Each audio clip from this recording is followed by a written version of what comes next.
Welcome to the Richness of Life Podcast with your host, Janet Anderson. Join us as we walk on the path of self-discovery, remembering the richness of life. Together, we will explore the depths of the human experience, hear expert insights, have conversations, experience transformative stories, and learn everyday wisdom. Tune in and discover the richness that awaits you in each moment.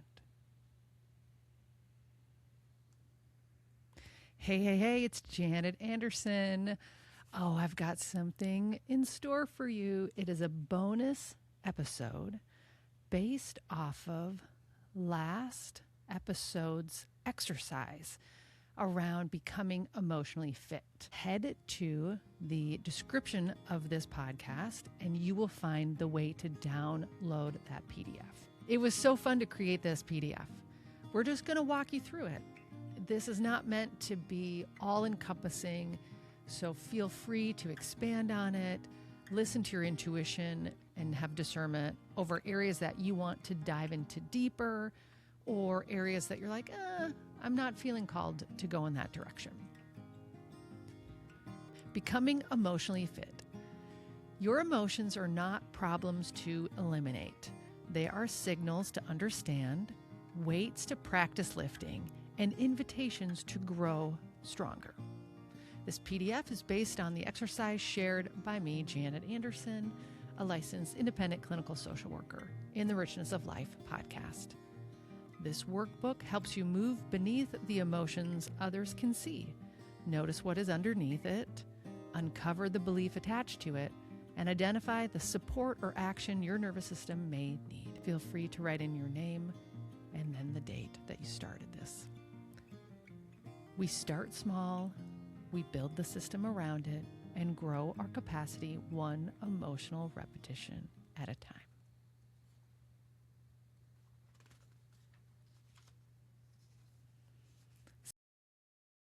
Step number 1, before you begin. Think of this as an emotional workout, not a test. Ground rules for this exercise. Move slowly. Notice your body as well as your thoughts. Pause if you feel flooded, numb, panicked, or disconnected. Reach for support when the weight feels too heavy to lift alone. A simple way to use this emotional weight metaphor. 1 to 5 pounds are small irritations, discomforts, or passing feelings. A 10 to 25 pound weight of emotion would be a feeling that affects your mood, choices, or relationships. 35 to 100 pounds. A strong emotion connected to loss, fear, loneliness, rejection, or an old pattern. Too heavy to lift today, a signal to slow down and add support. It is not proof that you are failing or doomed or that you're never going to be able to do this. In the first box, I want you to think about what situation, interaction, or reoccurring pattern are you bringing into this workout today? What do you notice in your body right now as you think about it? That situation, interaction, or reoccurring pattern that you're bringing into this workout today. Feel free to pause the episode to continue working.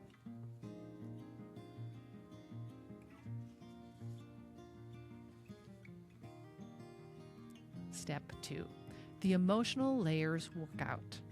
Start with the emotion closest to the surface.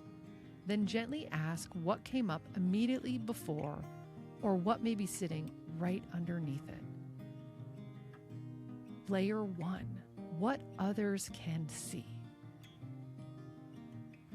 When you're out in the wild interacting with people, what are the emotions that you allow everyone to see? Write those down.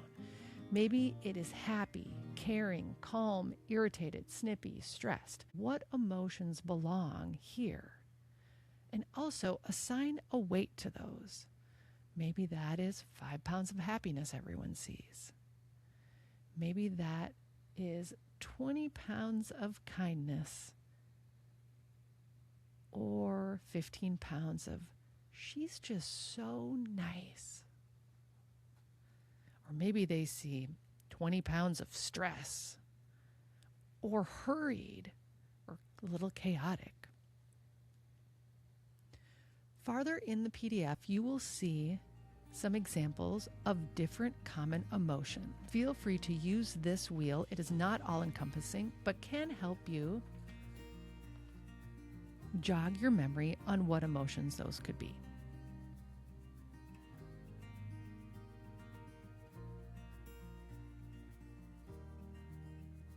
That is found on the page titled A Guide to Naming Emotions.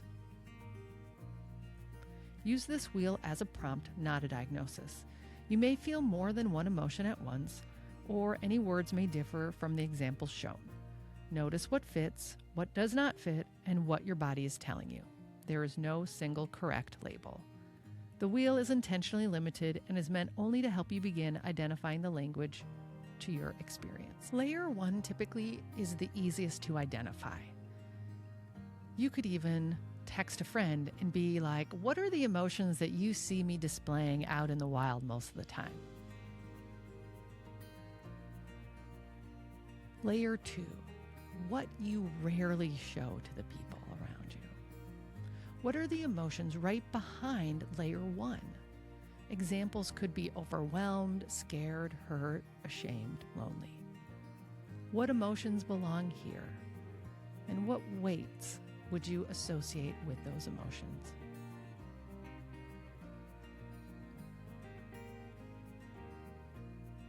Layer 3, what this may be protecting. Under layer 1, under layer 2, under layer 3. These are emotions that maybe are even unconscious.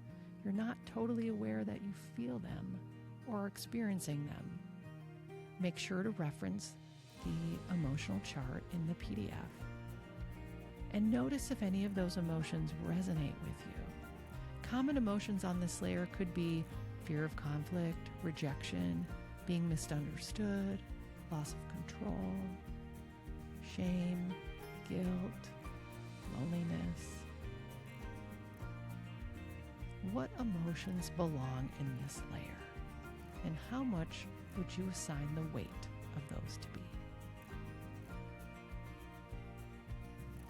Layer 4, a deeper fear or core wound.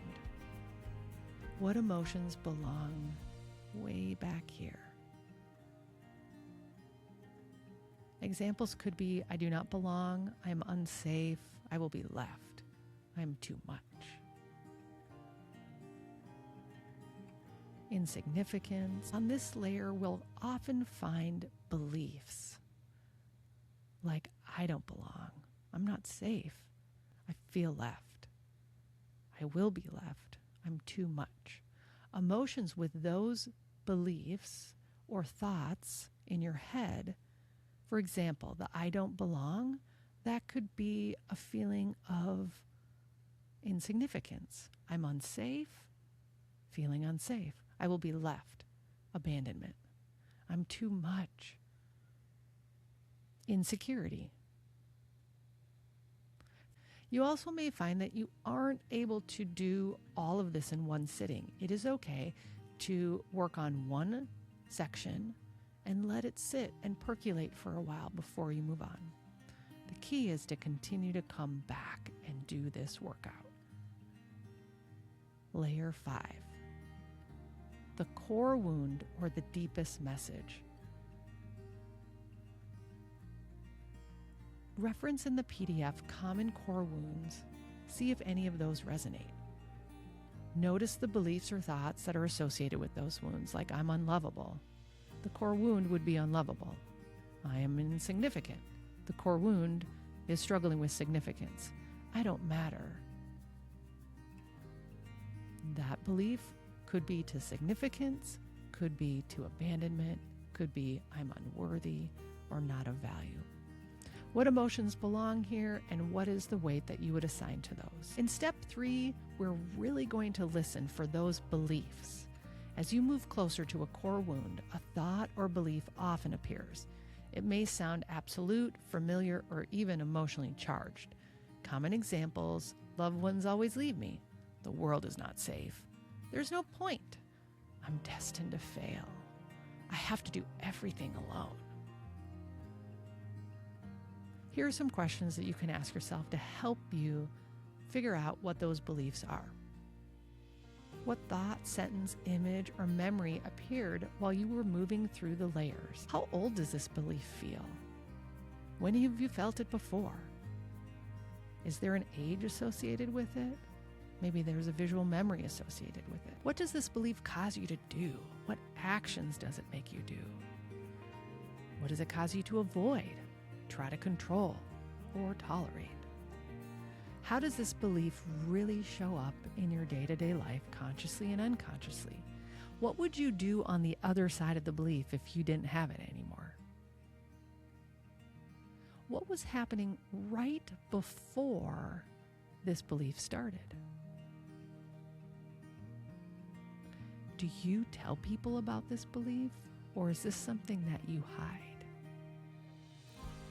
The emotion of shame oftentimes makes us want to shrink and hide. Reality check. What evidence supports this belief? What logically do you see in your life that supports the belief that you have been looking at in step 3? What evidence or occurrences does not support it? For example, if you have a fear, a core wound of I'm unlovable, maybe some evidence is you got a divorce. Maybe there's evidence that someone said you were unlovable. What examples of evidence to not support it is I have been told that I am loved. I know that I'm loved, I feel it, but my brain is always questioning it. I have quality relationships around me that would support that I'm loved.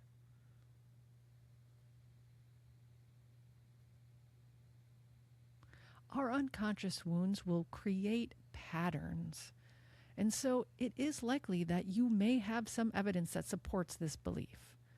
Your ego is your loyal soldier. It has come to the conclusion that these beliefs that are irrational, based on unresolved wounds, are actually true. And they're not true. But your ego wants to try to protect you from ever believing that these wounds exist. But what happens is it messes it all up and creates situations that reinforce and gives you logistical evidence that maybe that belief is true. Those beliefs are not true, and they're stemming from your, what we call in psychology, your pain wound, or your pain body, or your shadow self. In neuroscience, it's unhealed integrated trauma. It is portion of a memory that has been created in the belief. Just because those things happen to you does not mean that you're unlovable. And you can heal those wounds, bring them into the light, and you will notice that shadow dissipate. Step 4, find the function. Emotions carry information. Instead of asking, how do I get rid of this? Try asking, what is this emotion surrounding the alarm about? In previous episodes, we have dived deep into this. Anger and any of its cousins have to do with a boundary that may need attention. Sadness, needing to release something. Grief, needing to release something major. Fear is your Batman signal. It's sounding the alarm that you need to run, quick, hide, jump. Anxiety allows you to process those natural fear responses. Anxiety also sounds the alarm when you're not using your emotional fitness the way that you need to be. Emotions like loneliness may mean that you need connection, realness with people. Overwhelm may be signaling that you aren't as emotionally fit as you need to be to carry what's happening. Insignificance has to do with the disconnection from God, your purpose, and your inherent worth on this planet. Throughout the episodes in the Richness of Life, we will dive deeper into the function of emotions of core wounds.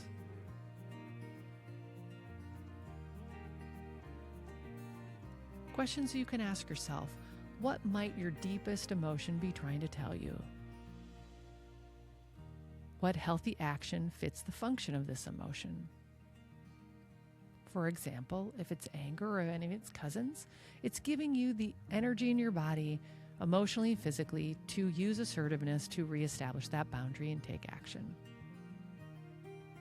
Another question could be, what would one small, realistic, emotional rep look like today? Step 5. Build your support around the weight. You cannot do someone else's emotional push-ups, and they cannot do yours. But support can help you use good form, stay regulated, and keep moving. What helps you feel grounded enough to stay present with this emotion? Who's a safe person you can connect with?